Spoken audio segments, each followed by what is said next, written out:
Olá, professores, professoras, pedagogos e gestores de todo o estado do Amazonas. Sejam todos bem-vindos à segunda Jornada Pedagógica 2023 da Educação de Jovens e Adultos.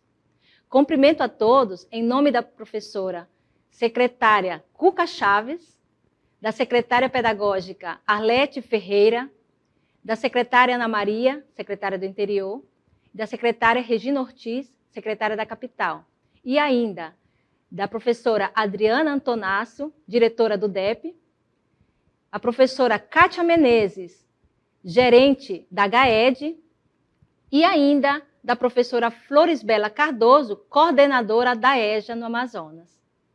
A temática da nossa jornada é Andragogia, a arte de ensinar adultos a aprender. Bem, andragogia é uma palavra, assim, para muitos até nova, né? Mas, assim, em se falando de jovens e adultos, em se falando de educar adultos, de ensinar adultos, a gente fala em andragogia, né? Andragogia, que é uma palavra derivada da grega, uma palavra grega, né? Que significa ensino para adultos.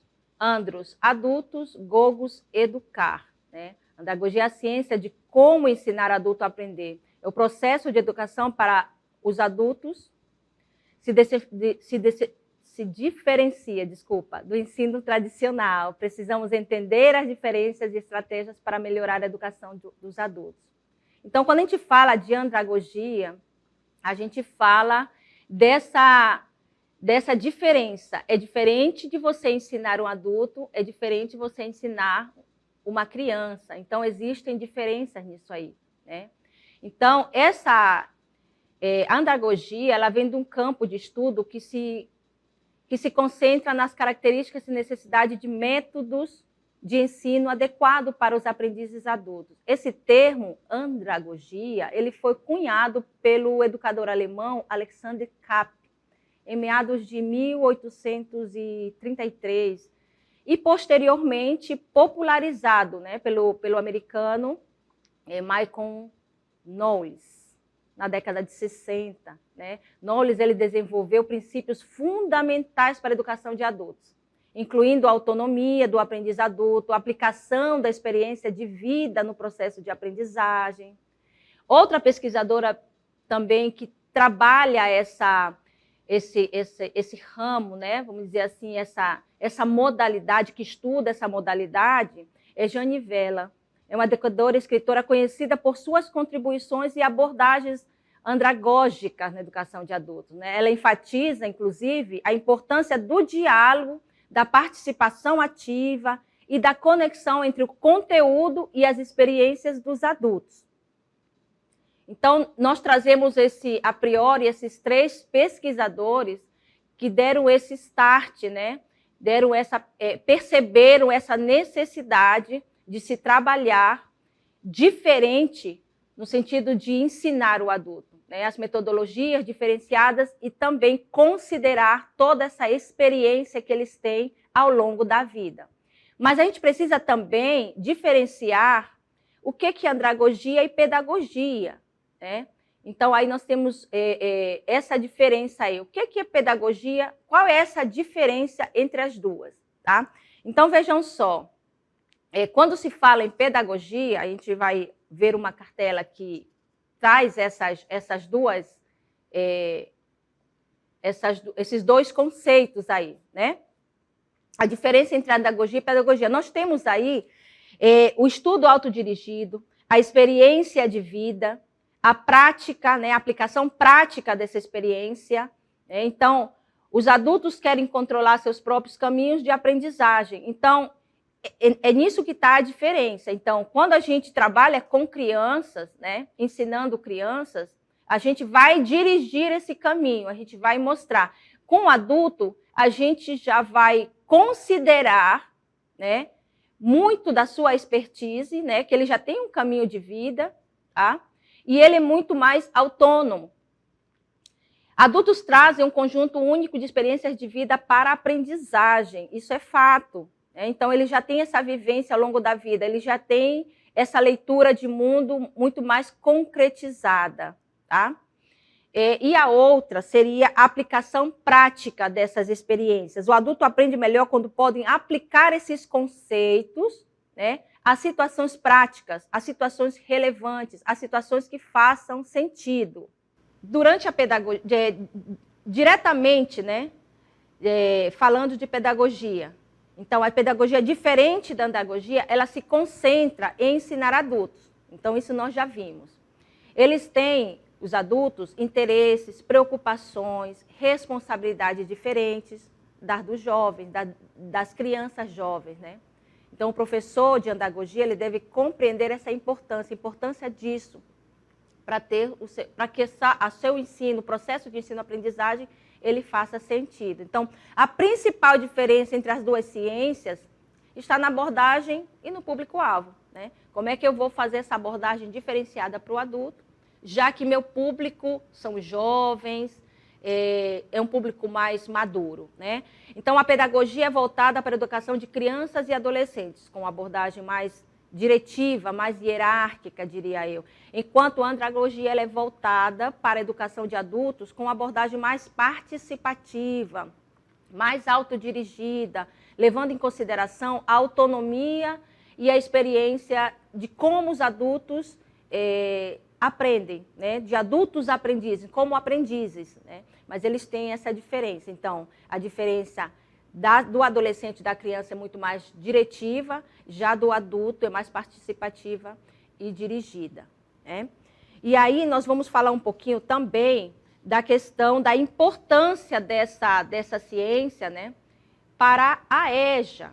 Então, nós colocamos aí 3 pontos, né? Resultados tangíveis, transparência e desenvolvimento pessoal contínuo. A aprendizagem do adulto, ela passa de um simples investimento para a obtenção de resultados mensuráveis, tá? Então, o adulto, o aprendiz adulto, ele tem essa, vamos dizer, essa perspectiva dessa aprendizagem, né? Ele tem uma expectativa bem maior do que a criança. Então, na questão da transparência, os adultos querem entender como o aprendizado se relaciona com o seu trabalho e a vida pessoal. Tá? Então, eles têm essa expectativa. Em que esse objeto de conhecimento ele vai fazer sentido em que momento da minha vida? Né? Numa questão muito mais imediata. O desenvolvimento pessoal contínuo, o aprendizado ao longo da vida é uma abordagem valiosa para o desenvolvimento pessoal e profissional contínuo do adulto, né? Então, esse aprendizado, porque nós dissemos anteriormente que ele já vem com uma carga de experiência, né? Ele já vem com uma leitura de mundo muito mais consistente para a sala de aula. Mas a partir disso, ele tem expectativas, e expectativas essas que tenham que fazer sentido para a vida dele, seja para a vida pessoal, para a vida do trabalho principalmente, né? Então, a importância da andragogia na EJA, né? Porque a EJA ela tem um potencial de fornecer aos adultos habilidades e ferramentas para o sucesso profissional e pessoal. Então, o papel da andragogia é entender essas necessidades dos adultos e adaptar esse processo de educação a fim de ajudá-los a alcançar os seus objetivos. Então, a importância da andragogia na educação de adultos, ela reside basicamente em 3 razões, né? Experiência e conhecimento prévio, né? Então, os adultos eles trazem uma vasta gama de experiências e conhecimentos acumulados ao longo da vida, né? Então, autonomia e responsabilidade seria outra razão. O adulto ele tende a ser mais autodirecionado, mais autônomo em relação à sua aprendizagem. Então, ele se responsabiliza também por essa aprendizagem, tá? Então, ele participa desse processo ativamente. O aprendizado centrado no estudante, eu acabei de falar. Então, a andragogia ela reconhece que os adultos aprendem melhor quando aplicam o que estão aprendendo na sua vida cotidiana. Então, são essas razões, né? Essas razões da andragogia ser tão importante. Tá? Então, essa perspectiva, esse olhar diferenciado que nós temos em relação ao ensino, ao processo de ensino-aprendizagem voltado para o público adulto. E aí nós temos dois pesquisadores bem importantes, que é o Lindemann e o Knowles, que nós já falamos do Knowles, né? Que eles trazem alguns princípios e os processos antagônicos que eles elaboraram, né? Então, a educação continuada. Aprender é uma jornada ao longo da vida, isso é fato, né? Então, os adultos precisam de oportunidade para continuar a se desenvolver. Então, isso, a escola vai ajudar a fazer isso, né? A escola vai ajudá-lo, seja estimulando, seja mostrando caminhos diferentes, mostrando o sentido que esses objetos de conhecimento fazem nesse processo de aprendizagem, e essa aplicabilidade que eles vão ter desses mesmos conceitos, né? Outro princípio elaborado por esses pesquisadores seria melhorar as habilidades. Então, os estudantes precisam de educação que os ajudem a melhorar as habilidades e a eficácia em sua vida profissional e pessoal. E o apoio adequado. Esses estudantes da EJA precisam de apoio adequado para terem sucesso na educação, né? Especialmente nos estágios iniciais, né? Então, quando ele se depara com uma escola, quando ele se depara com esse processo educativo, a questão do acolhimento, começar por aí, né? A escola precisa acolher esses estudantes, até porque são os estudantes que são vistos de forma diferente, no sentido de estar um pouco à margem, né? Já que eles pararam um pouco por várias razões, deixaram a escola, outros se atrasaram nesse processo educativo, então a escola precisa desse acolhimento, de entender quem são eles, né? E quais são as suas perspectivas, tá? Então, Lindemann, ele enfatizou em sua teoria a importância do desejo de aprender por parte do estudante. Então, e a teoria da troca recíproca de conhecimento na aprendizagem. Porque a aprendizagem, ela só acontece também quando há essa troca entre pares, a aprendizagem entre pares, né? Então, o aluno aprendendo com o professor, o estudante aprendendo com o professor, o estudante aprendendo com o colega, que também é estudante, o estudante aprendendo em grupos, né?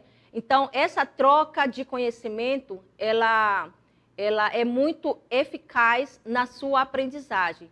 E Knowles, ele enfatiza também a importância dessa autonomia, né? Da experiência, da relevância do aprendizado quando acontece dessa forma em conjunto entre pares, tá? Então, além deles, nós também vamos pontuar dois pesquisadores que estão mais próximos da gente, né? Quem não conhece Paulo Freire? Paulo Freire, nas suas teorias, ele traz esse olhar, né? Nas suas pesquisas, ele traz esse olhar de como que o nosso estudante adulto, ele aprende, como ele enxerga a escola, né? E quais são essas perspectivas que ele tem quando ele chega na escola, quando ele se depara com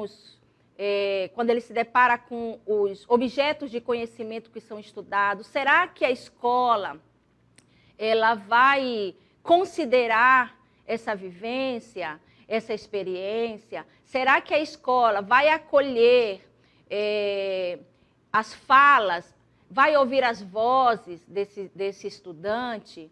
Será que a escola vai ter um acolhimento no sentido mais emocional, socioemocional, socioemotivo, né? Porque às vezes nosso aluno do adulto, como falei anteriormente, ele se sente um pouco à margem, né? E às vezes esse sentimento, ele enraiza de tal forma que vai impactar no seu aprendizado quando ele se sente incapaz, né?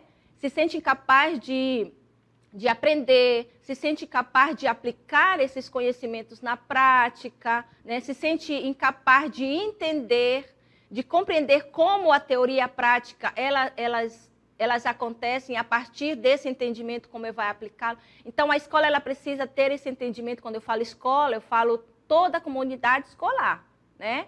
Eu falo os professores, os pedagogos, os próprios estudantes da escola, né?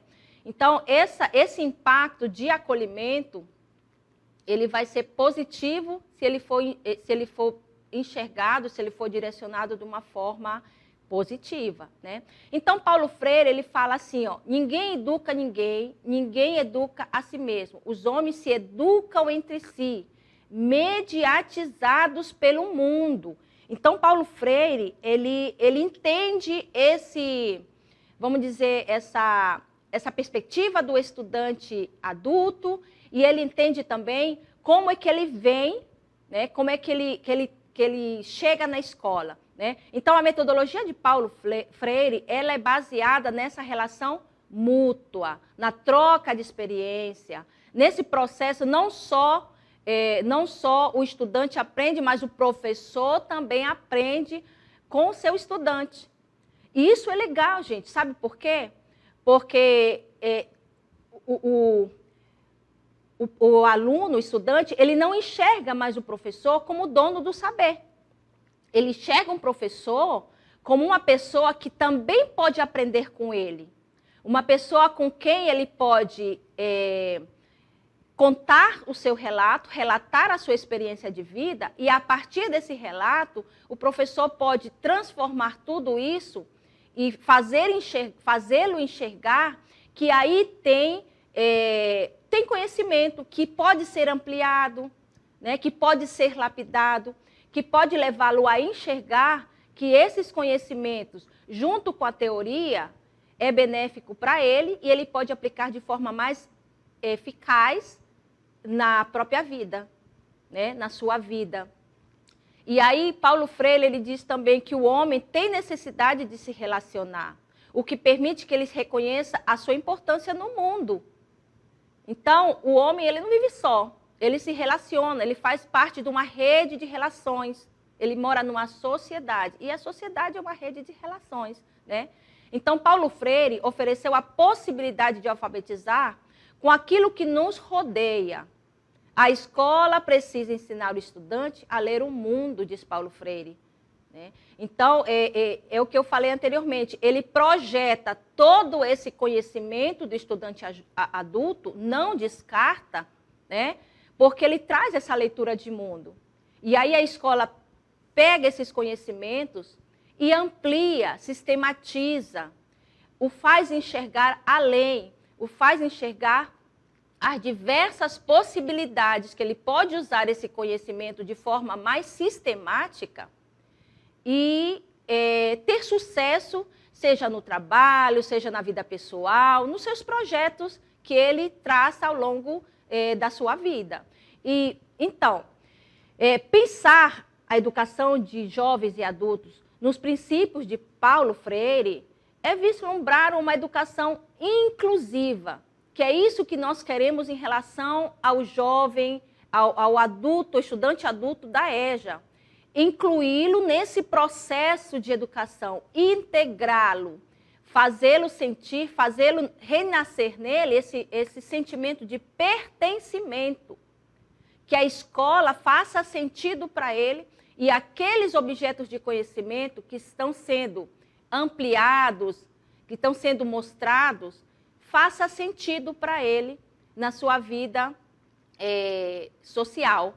Tá? Então, ele vislumbra, Paulo Freire, uma educação inclusiva, integradora, onde os espaços e as propostas educacionais devem ser preparados em todos os aspectos para acolher os estudantes, né, da educação de jovens e adultos, promovendo, de fato, essa educação libertadora que tanto o Paulo Freire falava, né, e está hoje posto aí nos nossos estudos pedagógicos, né? A partir, essa educação libertadora, a partir do currículo da escola, do currículo da rede de educação. Então, esses pontos da inclusão, da integração da troca de experiência, né? Da necessidade dessa relação, dessa aprendizagem mútua, ela tem que estar amarrado no currículo da escola, né? No PPP da escola. E aí nós trazemos outro pesquisador também importante e que dialoga conosco essa questão do processo educacional dos estudantes adultos, é Moacir Gadotti, né? Moacir Gadotti, ele diz assim: a educação de jovens e adultos é o momento privilegiado para educar para a vida. Para a vida num sentido amplo, num sentido que vai além do mercado de trabalho, diz Gadotti, e está inserido na formação de cidadania, de fato, né? Formar o cidadão para o mundo. A gente não trabalha educação, não ensina nossos estudantes para os conceitos ficarem fechados numa caixinha. Né? A gente ensina, a gente prepara os nossos estudantes para um enfrentamento lá fora, na sociedade, na vida. Porque em muitos momentos eles se encontram, né, em momentos, em situações conflituosas ou não, em situações reais, diria eu, lá da vida real. Então, é para aquele mundo que a gente prepara os nossos estudantes. Né? Digamos, um estudante da EJA que tem a perspectiva de trabalhar na fábrica no distrito, por exemplo. Né? E aí ele vai precisar entender como que acontece, como se portar numa entrevista, por exemplo. Né? Entender que lá no trabalho dele podem acontecer situações conflituosas, né? E que ele precisa resolvê-las, precisa ter essas competências que a base nos fala, né? As competências emocionais, as competências comunicativas, as competências argumentativas, para ele se sair bem nessa situação real. Se o nosso estudante da EJA, porque eles têm essa perspectiva, eles têm esse objetivo, eles têm essa meta, se eles estão lá na escola para aprender, para trocar experiências, é porque eles têm um objetivo mais imediato ou a longo prazo para a vida deles. Né? De repente, um aluno da EJA, ele está aí, mas o sonho dele abrir uma loja de calçado, por exemplo. Não é verdade? Então, ele vai ser um gerente de uma loja, ele vai ser dono daquela loja, ele abrir um pequeno comércio. O que vai acontecer? De repente, acontece uma situação também conflituosa. Veio o cliente não gostou do sapato, o sapato estava com defeito, e aí o cliente já chega zangado, estressado. Como é que eu resolvo essa situação? Né? Aí nós temos situações que ele vai precisar mobilizar muitas competências. Né? Uma delas é a emotiva. Ele saber falar, né? Saber falar e ouvir também o cliente. Né? Ter essa sensibilidade de escuta, o momento da comunicação, o momento de como resolver essa situação sem ter que gerar mais conflitos, além de colocar também a parte, vamos dizer assim, teórica do que ele aprendeu. Como é que eu faço? Né? Eu quero que o meu cliente leve o sapato, vou dar um desconto. Mas como é que eu faço em cima do preço para eu não perder tanto e também o meu cliente não ficar lesado? Né? Então, vejam só, quantas competências ele tem que mobilizar naquele momento, e aí ele vai, né, se reportar o que eu aprendi na escola. Professor de matemática, para que eu preciso estudar porcentagem? Onde que eu vou utilizar isso na minha vida? Né? Mas vai ter um momento, porque vejam só, a nossa sociedade, gente, ela é uma sociedade interdisciplinar, diria eu. Né? Onde acontecem várias situações diárias que você vivencia, que você está sem perceber, você está desenvolvendo, você está aplicando lá as habilidades que você aprende ao longo da tua vida e, por que não, também você sistematiza na escola. Não é verdade? Então, nesse momento, meio que sem perceber, você precisa desses conceitos para se sair bem. Então, Gadotti, né, Moacir Gadotti, que também era parceiro, né, de Paulo Freire, se eu não me engano, ele foi estudante e parceiro de Paulo Freire, né? O professor Moacir Gadotti, ele defende essa ideia de que o educador, ele precisa se reinventar constantemente. E não só falando dos jovens e adultos, em toda a educação básica. O professor, ele precisa constantemente estar se retroalimentando, pedagogicamente falando, né? Ele precisa estar pesquisando, ele precisa estar se atualizando, porque os nossos jovens, eles vêm de uma sociedade em transformação constante. Então, a escola, ela não pode parar no tempo. Ela precisa o tempo todo estar em movimento e acolher aqueles conhecimentos que os alunos trazem para a escola. Não posso descartar, por exemplo, a questão tecnológica. Não posso virar as costas e dizer assim, isso eu não vou usar nas minhas aulas, né? Essa reportagem que está agora atual, que está saindo na TV, eu não vou usar porque eu prefiro somente o livro didático. Não pode ser assim. Eu preciso usar o livro didático, que é uma ferramenta, mas também eu preciso ampliar o meu olhar para o que está acontecendo nos outros campos. No campo da ciência, no campo da política, no campo da economia, porque são essas falas, são essas situações vamos dizer assim, que estão à tona, que estão em voga, que eu preciso trazer. Por quê? Porque meu aluno, meu estudante adulto, meu estudante da EJA, ele mora nessa sociedade em transformação, né? Então, a reflexão sobre o papel da EJA na promoção da justiça social e da educação cidadã. Paulo Freire já dizia, né, que para nós temos que formar cidadãos para a vida, né? Pessoas que a gente vai entregar, digamos assim, entre aspas, né, que a gente vai estar com elas na sociedade, que elas vivenciam essas situações na sociedade. Inclusão social.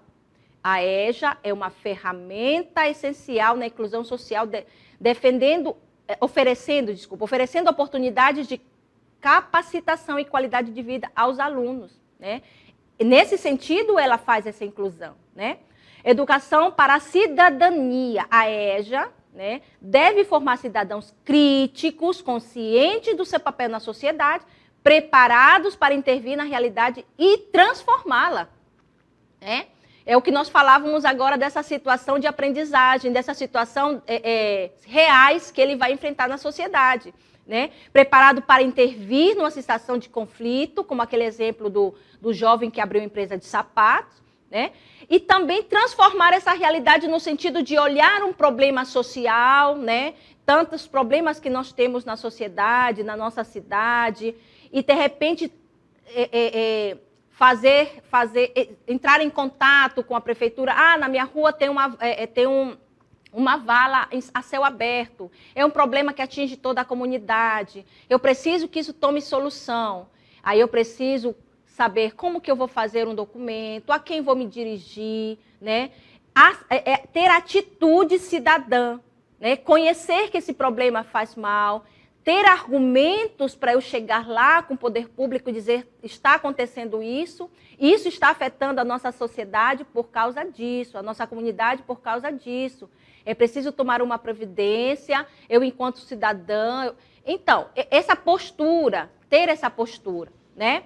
Transformar essa sociedade no sentido de pensar em soluções para isso também, né? Apontar o problema e pensar nas soluções.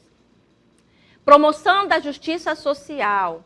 A EJA é uma, vamos dizer assim, no bom sentido, uma arma contra a desigualdade social e econômica, devendo ser vista como um direito direito, vejam só, essa palavra é bem forte, gente, como um direito de todo cidadão. Isso é constitucional, né? Está pautado na Constituição. A educação é direito de todos. E se é direito, nós precisamos garantir que esse direito seja cumprido. Então, a questão da inclusão, né, ela precisa ser feita, a inclusão precisa ser realizada para esses estudantes, né? Então, o papel da educação de jovens e adultos na promoção da justiça social e educação cidadã é oferecer oportunidades educacionais inclusivas e de qualidade para esses jovens que foram excluídos do sistema convencional, né? Então, por algum motivo, eles se afastaram, né? Então, ao fazer essa inclusão, né, a educação de jovens e adultos, ela contribui para a redução dessa desigualdade e promove a inclusão, né, fortalece a participação cidadã, contribui numa sociedade mais democrática, mais justa. Então, ao fortalecer a educação cidadã, a EJA ela capacita esses estudantes a entender essas questões sociais, econômicas, políticas, que afetam tanto a vida, a vida deles, né, as suas vidas e a comunidade.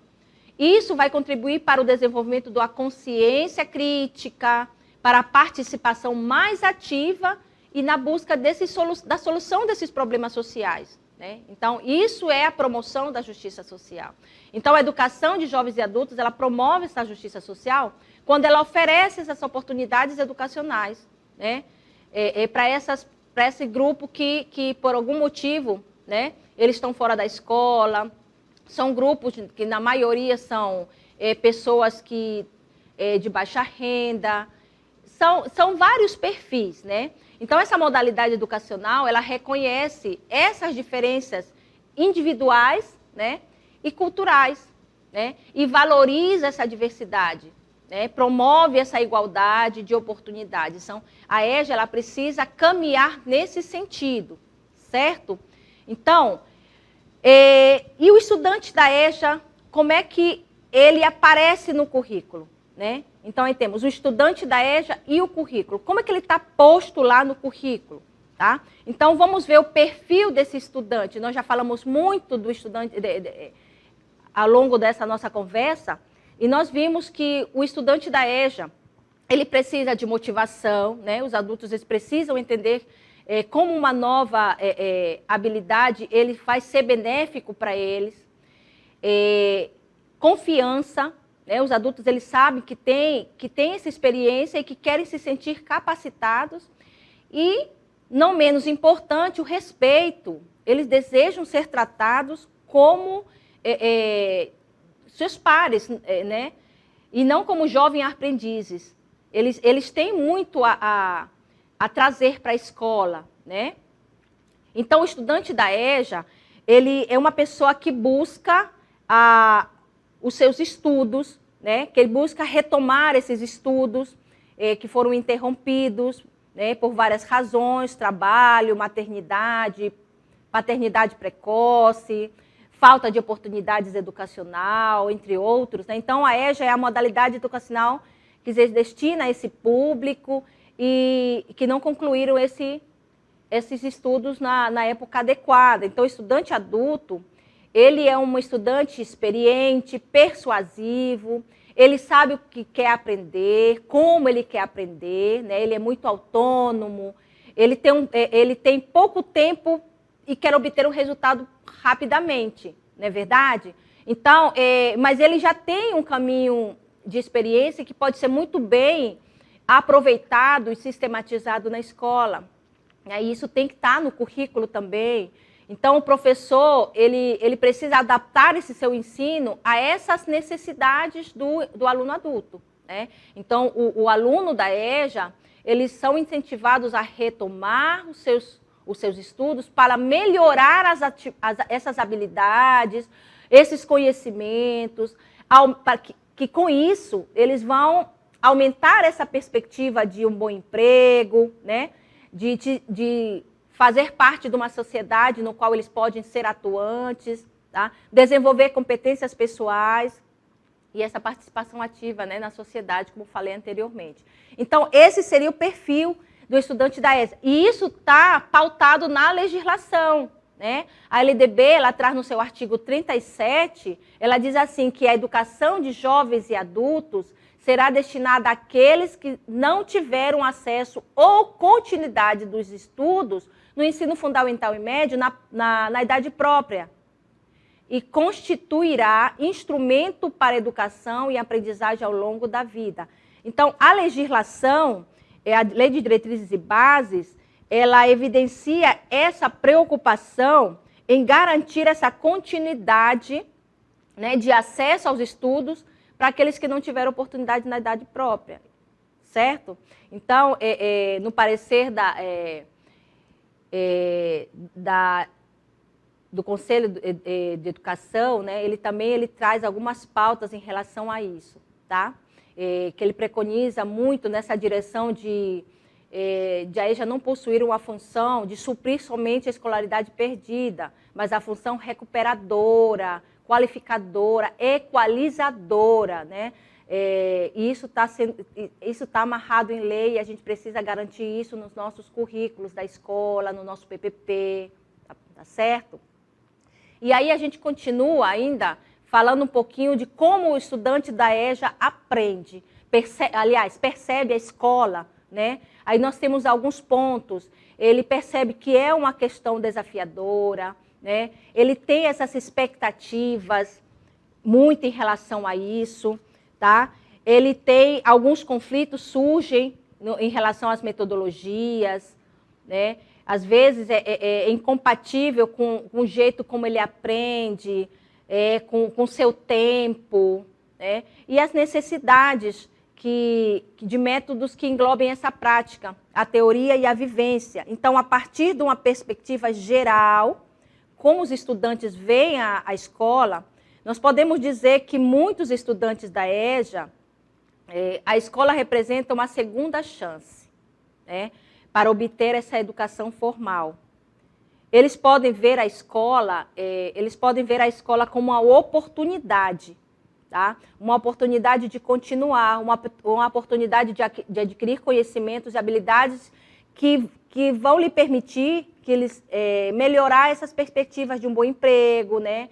De alcançar um sucesso na carreira, na sua vida pessoal. Para alguns, a escola pode oferecer um senso de comunidade e pertencimento, isso é bacana. Quando eu falava da questão do acolhimento, né? Então, nessa escola eu me sinto bem, nessa escola me entende e essa escola vai me ajudar a crescer enquanto cidadão, a desenvolver conhecimentos e habilidades, né? A ampliar meu conhecimento e desenvolver mais habilidades. Então, eles podem estabelecer conexões com os colegas que compartilham experiências semelhantes, né? O que lhes pode fornecer um apoio emocional, de encorajamento. Então, essa aprendizagem entre pares. Então, a escola tem que ser esse ambiente, né? Então, os estudantes da EJA, geralmente, eles enfrentam desafios que são únicos, como lidar com a diferença de idade entre eles, né? Entre os colegas de sala, entre os colegas que frequentam aquela escola. Eles têm essa dificuldade de adaptar-se novamente ao ambiente escolar, quando eles retornam de muito tempo de terem se afastado da escola. E assim como enfrenta também dificuldades no próprio processo de aprendizagem. Eles podem perceber a escola como um lugar que superam esses desafios, né? Fornecendo recursos necessários, metodologias diferenciadas. A escola pode fazer isso por eles, né? E isso tem que estar pautado no currículo da escola, deve ser pensado para eles, porque como nós falamos logo no começo, o aluno, o estudante adulto, ele tem uma perspectiva diferente, ele tem uma postura diferente e ele traz uma bagagem de aprendizado, de experiência empírica muito grande. E a escola tem que perceber isso como uma mola propulsora para ajudá-los a desenvolver habilidades, né? Então, a importância da identidade do estudante na construção do currículo. Eu trago três pontos aqui para a gente fazer uma observação. Um deles é a valorização da história de vida, é o que eu acabei de falar. Então, a partir da história de vida dos estudantes, né, para se construir o currículo é essencial. É essencial a gente considerar isso, para que os conteúdos sejam relevantes e adequados às suas expectativas. Então, trazer atividades, conteúdos, propostas metodológicas que façam sentido para ele e que sejam do contexto de vida deles, certo? Então, o currículo, respeitando a diversidade, o currículo deve reconhecer essa diversidade cultural, social, econômica dos estudantes e dos locais onde eles estão inseridos. E o terceiro ponto seria o incentivo à participação. Os estudantes, eles devem se envolver na construção do currículo, isso é importante, viu, gente? Afinal de contas, são eles que têm um melhor conhecimento de que é relevante na sua realidade. Então, o meu papel enquanto professor, para eu trabalhar, para eu fazer o meu plano de aula, é importante que eu considere essa bagagem que ele traz, esse conhecimento empírico. E aí eu dou voz para o meu estudante, né? Eu vou dar essa voz para ele, né? Então é importante reconhecer essa diversidade cultural, étnica, né? As diferentes trajetórias de vida, experiência de trabalho, de cultura, de identidade, né? Assim também como os desafios que eles enfrentam, né? Então, realizar um diagnóstico inicial para identificar esses conhecimentos é uma boa ideia, né? Para identificar esses conhecimentos, habilidades que eles têm, quais são os seus interesses, né? Que os estudantes têm. Isso pode ser feito usando diversos instrumentos. Questionário, entrevista, uma conversa, um fórum, uma roda de conversa, né? Essa avaliação, essa captação, ela vai ajudar muito a você construir o currículo, né? À luz dessas necessidades. Tá? Necessidades e características específicas para esses estudantes. Então, você vai formatar, vai desenhar um currículo que se encaixe neles, que se encaixe nesse público. Então, o currículo ele precisa ser flexível, né? O currículo ele precisa ter permitir que se adaptem a essas necessidades, ritmos de aprendizagem dos estudantes, porque são várias idades, muitas vezes numa sala, né? E isso envolve oferecer opções e caminhos de atividade diferentes para que se entendam que são diversos, né? A gente entende que são diversos estilos de aprendizagem, níveis, habilidades, interesses, né? Então, isso a gente precisa perceber nesse primeiro contato ou ao longo, né? Quando a gente for formatar o nosso planejamento, tá? E o nosso currículo também. Então, um currículo integrado à realidade dos estudantes. Aprendizado prático, né? Trabalho e estudo, família e educação. Então, o estudante da EJA, ele aprende melhor quando tem a oportunidade de aplicar o seu conhecimento na prática. Isso é fato, né? Seja no trabalho, na casa, em atividades sociais, né? Trabalho e estudo, para muitos estudantes, estudar e trabalhar são atividades que precisam ser integradas. Esse é o nosso público da EJA, gente. O currículo deve ser adaptado a essa realidade. Eu estou pensando no currículo, mas eu também estou pensando no meu planejamento, né? Muitos estudantes da EJA são pais, né? São cuidadores, trabalham, né? E o que exige o currículo? Temas ligados à educação de filhos, em relação aos familiares. Então, essa conexão com a realidade, é importante fazer essas conexões entre os conteúdos curriculares e a vida cotidiana dos estudantes, apresentando exemplos práticos, situações do mundo real, como aquela que eu coloquei agora há pouco, para que esse aprendizado se torne mais relevante e significativo, né? Incentive a reflexão crítica sobre as questões sociais, políticas, econômicas que afetam toda a comunidade e a comunidade em especial, a comunidade que ele vive. Então, você tem que partir, o professor tem que incentivar isso, estimular, fazer, não dê respostas prontas, eles vão trazer as respostas e você vai sistematizar, vai conduzir, né? Então, metodologias, seriam essas metodologias que favorecem o aprendizado do estudante da EJA? Né? Nós trazemos algumas metodologias aqui que podem ser favoráveis. Muitas dessas metodologias vocês, de repente, já praticam, né? Primeiro, vamos ver como é que ele aprende, né? Nós vimos aí qual é o perfil do meu estudante da EJA. Como é que ele aprende? Experiência própria, isso já nós falamos, né? O adulto aprende mais facilmente quando podem construir novas informações sobre os conhecimentos que eles já trazem, né? Que eles já trazem, conhecimentos anteriores.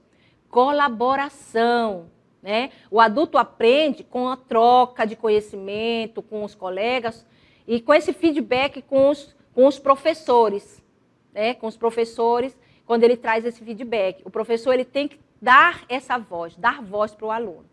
E o outro ponto importante é a tecnologia. A tecnologia, ela tem que ser trazida para a escola, para a sala de aula, a favor da aprendizagem. A tecnologia pode melhorar a acessibilidade, o horário flexível da aprendizagem para muitos adultos que são ocupados, né? Eu posso pensar em atividades que ele pode fazer num horário que ele seja muito pouco mais flexível. E para isso eu vou me valer da tecnologia.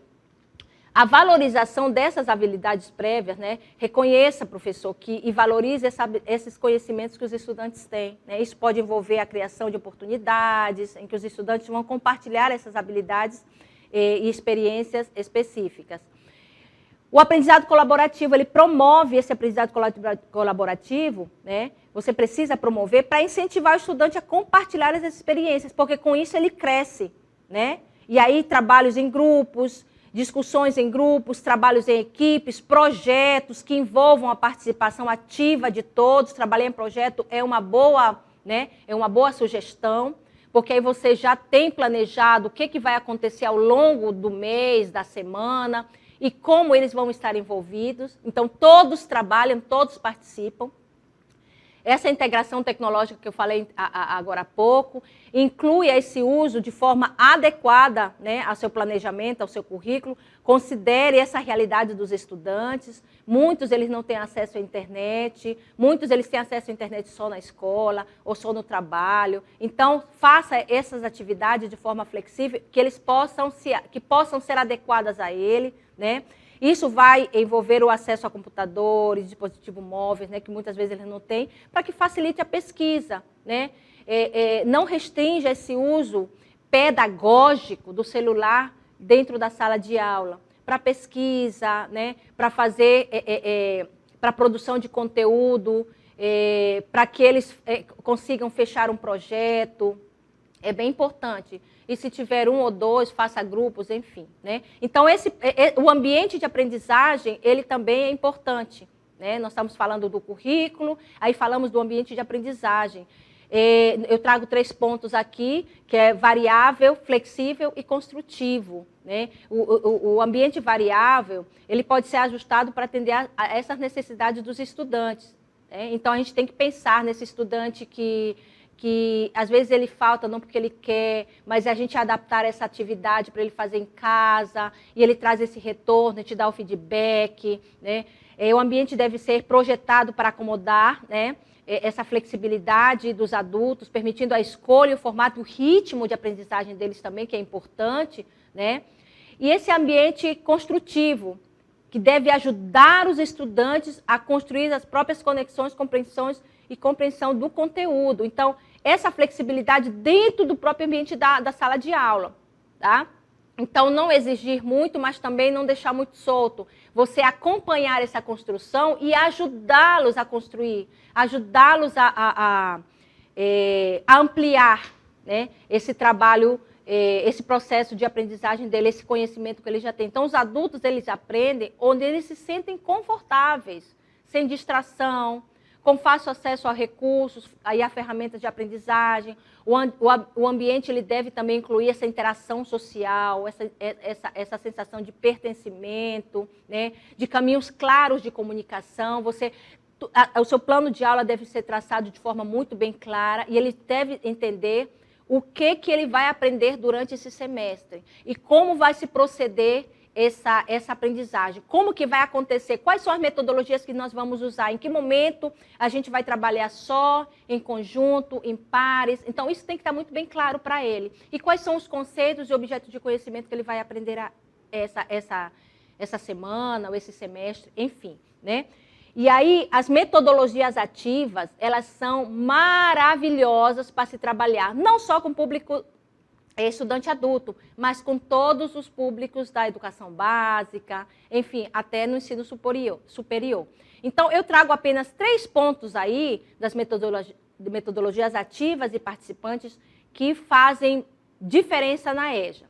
O ensino problematizador, né? A partir de problemas do cotidiano, né? Você traz os problemas do cotidiano para desenvolver os conteúdos curriculares. Então, você, a partir de um problema que se... Aí eu dou voz para o meu aluno. Né? Ele traz os problemas, os relatos, e a partir disso, eu transformo isso, eu enxergo, enquanto professor, que objetos de conhecimento eu posso trabalhar em cima dessa informação que ele traz. Né? E aí, também, o ponto 2 seria a aprendizagem cooperativa, que nós já falamos muito aqui. Né? Trabalhar em grupo, né? É muito bom porque existem várias cabeças pensando, e sair com o objetivo de atingir essas metas, né? De trabalhar realmente o processo de ensino-aprendizagem de forma a atingir o sucesso. Aprendizagem cooperativa estimulando a colaboração e a participação de todos. E a utilização das novas tecnologias digitais na sala de aula, como eu falei anteriormente. Né? Ela facilita muito a aprendizagem dos alunos e você motivar eles também a usarem essas metodologias, né? Para que o aluno ele não se sinta à margem, né? Que ele é capaz também. Então, as habilidades prévias, aliás, o ensino problematizador e esses outros 2 pontos são importantes. E tem outras metodologias ativas que a gente pode estar usando também na sala de aula. Isso tem que ter amarrado no meu planejamento e muito bem detalhado de forma clara. Né?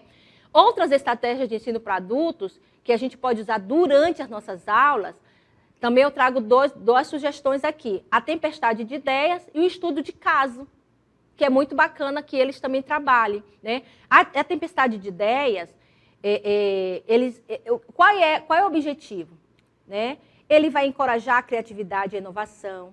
Né? Os alunos eles vão até a criticidade também. Né? Os alunos compartilham suas experiências pessoais para chegar a novas ideias. Aí um trabalho em grupo, cada um dá a sua opinião, e a gente vai pontuando a opinião de todo mundo, até desenhar, né? Até ver que as novas ideias elas são bem-vindas, e desenhar conceitos, e começar a entender o processo daquele objeto de conhecimento. Criar um ambiente livre de julgamentos para gerar ideias construtivas. Quando trabalhamos a tempestade de ideias, todo mundo tem lugar de fala, todo mundo tem voz, e toda opinião é válida. A gente não pode ceifar a opinião de ninguém, porque, vejam só, eles têm uma carga de experiência de vida muito rica e a gente tem que aproveitar isso nesse momento de fórum em grupo. Né? O estudo de caso. O estudo de caso que promove a tomada de decisões baseada em soluções práticas de casos reais. E eles têm muitos casos reais. Né, para trazer, seja da vida pessoal, seja do trabalho, da comunidade, do lugar social em que eles se encontram. Né? Os adultos aprendem com experiências reais de outras empresas, de outros lugares, seja do trabalho, e no caso o trabalho, individuais. Né? Forneça os estudos de casos aplicáveis à vida adulta. Isso é importante, tá, gente? Né? É importante porque eu vou trazer um estudo de caso. Pode ser um estudo de caso que parta deles, que eles tragam, ou que eu leve para a sala de aula um estudo de caso, a minha escolha, mas que seja da realidade, vamos dizer assim, da vida adulta, que seja aplicado à vida adulta, tá? Porque existem vários estudos. Então, as estratégias de ensino para o adulto, elas devem ser centradas no estudante. E nesses exemplos, nós vimos como o estudante, nesses casos, ele se torna central. Participativo, ativo, construtor do conhecimento, não é verdade? E o professor como uma figura mediadora, de orientador, que amplia esses conhecimentos e que traz também para a sala de aula outras teorias que sistematizem esse conhecimento, esses conhecimentos prévios dos nossos estudantes. Então, essas estratégias que são centradas nos estudantes são relevantes para a vida adulta, e diversificada para incluir diferentes estilos de aprendizado e perspectivas dos nossos estudantes. Tá bom? Então, nós temos isso aí. Essas várias metodologias e atividades que nós vamos trabalhar com os nossos estudantes. E a avaliação na EJA, como é que ela pode ser? práticas inclusivas e formativas. Então, aqui nós temos 3 pontos. Avaliação formativa, né? Pedagogia inclusiva e avaliação compartilhada. Então, na avaliação formativa, esse acompanhamento, você vai acompanhar esse desenvolvimento dos nossos estudantes, né, professor? E aí eu não estou focada somente no resultado final, e sim nesse processo de como que aconteceu, como que está acontecendo esse aprendizado. Aí fica meio que uma avaliação personalizada, né? A avaliação inclusiva, ela deve levar em consideração as especificidades dos estudantes. Lembra que eu falei, uns aprendem mais rápidos, o tempo de aprendizagem deles, né? E não apenas os resultados. A avaliação inclusiva é uma avaliação justa, né? A gente, vamos dizer, equalizar isso aí. A avaliação compartilhada, ela deve ser compartilhada entre todos os professores e os estudantes, evitando, assim, uma avaliação unilateral. Ou seja, esse feedback que eu posso dar para o meu estudante, não é verdade? A partir da avaliação que eles já fizeram, de repente eu estou trazendo essa mesma avaliação para a gente entender por que os objetivos não foram atingidos, enfim. Então, na avaliação formativa, utilize, professor, uma abordagem que forneça esse feedback contínuo e orientações para o desenvolvimento desses estudantes. Então, você tem que dar esse feedback. Isso envolve a criação de oportunidades para que os estudantes demonstrem o seu aprendizado de maneiras diferentes, né? Apresentações orais, projetos práticos, portfólios, seminários e outras ferramentas, instrumentos de avaliação que você pode estar usando de acordo com a maneira como o estudante se sente mais confortável, tá certo? E aí, por último, para terminar, nós vamos ver as práticas de alfabetização, né? Aqui no caso dos estudantes do EJA, algumas práticas que são pertinentes também. Aqui eu vou trazer 4 práticas de alfabetização que o nosso estudante, que você, professor, pode estar trabalhando com o estudante, certo? A primeira é a leitura pelo professor, né? Então, o professor lê, é o momento em que o educador lê para a turma diversos textos. Isso é importante, trazer vários gêneros textuais para você trabalhar com o estudante. Antes de iniciar a leitura, apresente o material que vai ser explorado. Sempre, gente, sempre. O aluno tem que saber o que vai ser trabalhado, o que vai ser ensinado, né, qual vai ser o processo. E, ao final, retome a conversa, estimulando opiniões, questionamentos. Isso pode ser numa roda de conversa. A segunda prática seria a leitura pelo estudante. Para ele leitura pelo estudante para aprender a ler. Nem sempre a citação de ler, né, arriscando-se a errar, é confortável para o estudante dessa modalidade de ensino. Por isso, explique o que é lendo, mesmo antes de saber ler, porque muitos não sabem ler, né? Como se aprende a ler. O que é isso? O estudante, você pode trazer outras leituras de imagens, obras de arte, né? Que são leituras que, mesmo sem ele saber ler, ele vai emitir opiniões, né?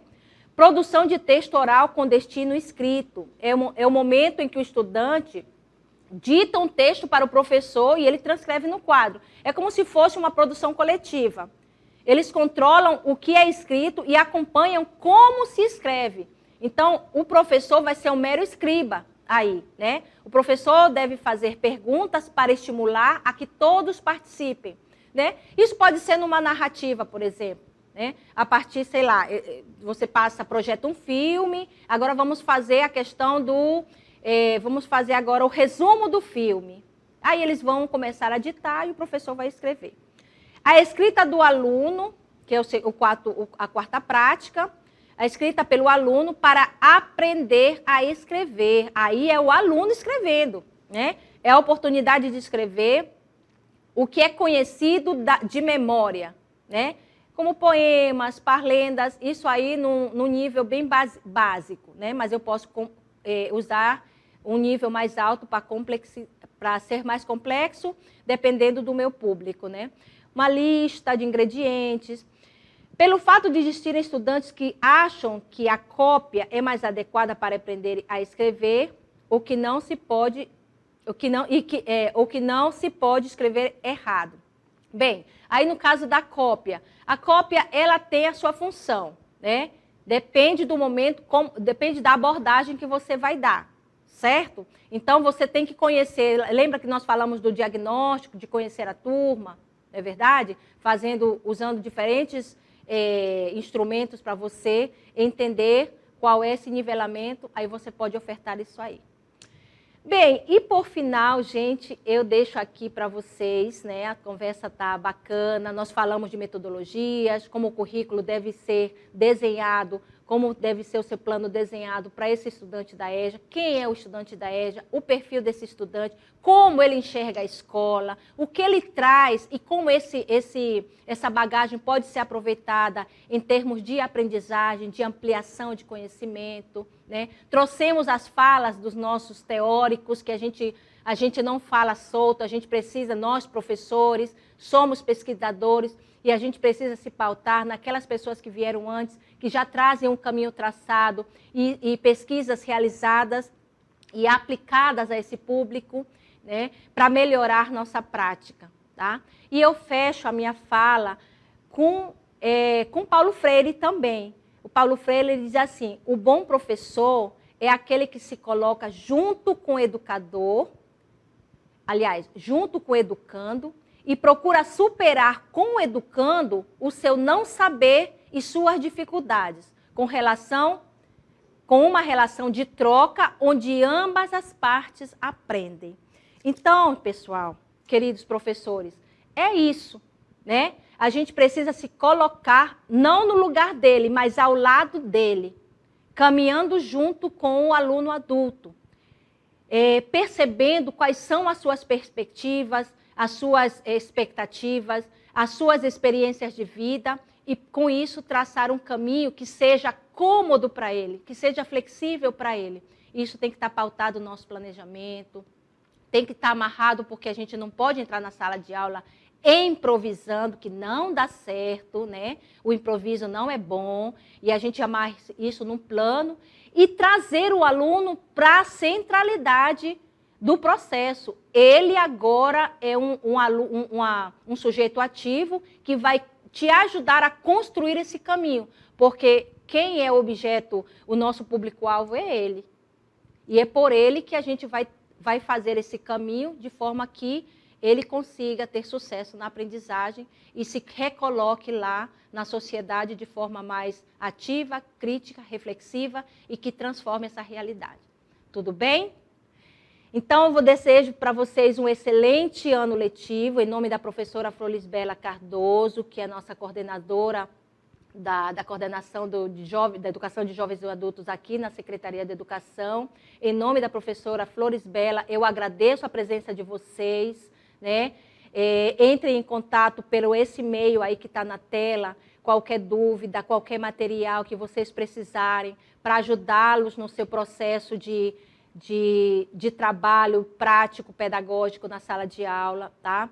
Então, desejamos um excelente semestre letivo e que tenham uma parceria de sucesso a todos vocês, professores, que vocês fazem a diferença para esse público que está precisado de tanto acolhimento, né, que precisa de tanto de acolhimento, como de abraçá-los em relação a estudantes que eles merecem, porque está na Constituição, a gente precisa valer isso, tá bom? Um beijo a todos vocês.